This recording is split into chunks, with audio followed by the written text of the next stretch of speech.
এই কাজ করাটা শুধুমাত্র কাজের জন্য না, এটা দায় থেকে এই কাজটা আমাদের করা উচিত। একটা সময় ছিল যে রাজনৈতিক আলাপ নিষিদ্ধ, এই ট্যাবুটাই আসলে সবখানে বিদ্যমান ছিল। আপনি যেখানেই যান, আমরা পলিটিক্সটাকে কেমন জানি একটু পাশ কাটিয়ে চলাটাই আমাদের একটা স্মার্টনেস মনে করতাম। সিনেমার যে নামটা, সেটি এখনকার যে সময় তার সাথে খুব যায়।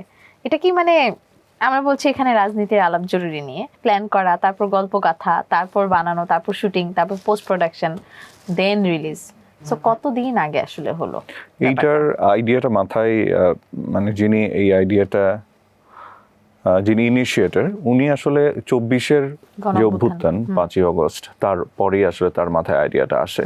সে যখন আমার সাথে শেয়ার করে তখন আমি পড়েই বলি যে হ্যাঁ ইয়েস, এই কাজ করাটা শুধুমাত্র কাজের জন্য না, এটা দায় থেকে এই কাজটা আমাদের করা উচিত। পৃথিবীর যে কোনো মুভমেন্টের কথা বলবেন, তার অনেক রেফারেন্স আছে, থেকে যায় যখন থেকে আসলে ক্যামেরা বা রেফারেন্স রাখার সুযোগ তৈরি হয়েছে। কিন্তু আমাদের আসলে 71 নিয়ে যেটুকুন রেফারেন্স পাওয়া যায় ওটা খুব বেশি না।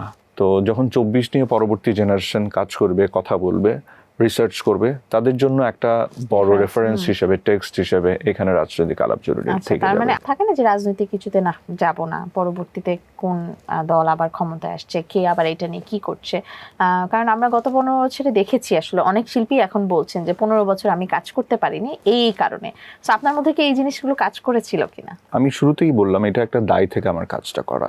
সেক্ষেত্রে আমার এটার বাণিজ্যিক চিন্তা ভাবনা আমরা কেউ খুব একটা করিনি, সেটা ডিরেক্টর হোক বা প্রডিউসার হোক বা কলাকুশলীদের ক্ষেত্রেও অনেকেই।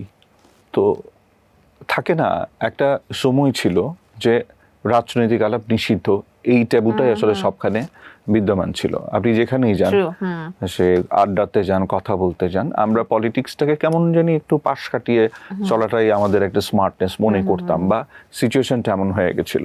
তো সেখানে আসলে এমন একটা জেনারেশনের হাত দিয়ে 24-এর বিপ্লবটা ঘটেছে, যাদেরকে আমরা বলতাম অ্যাপলিটিক্যাল, একেবারে রাজনীতি থেকে বিচ্ছিন্ন, ওরা একেবারেই অরাজনৈতিক বা বুঝেই না, এমন একটা জেনারেশন যারা সারাদিন ইন্টারনেটে পড়ে থাকে, বাইরের পৃথিবী নিয়ে তাদের কোনো, বা দেশের অন্য কোনো পরিস্থিতি নিয়ে তাদের কোনো মাথা ব্যথা নাই। কিন্তু আমরা দেখলাম সেই জেনারেশন রাস্তায় নেমে এমন একটা কাণ্ড ঘটালো যে পুরো একটা সিস্টেম চেঞ্জ হয়ে গেল, পুরো একটা সরকার বদল হয়ে গেল।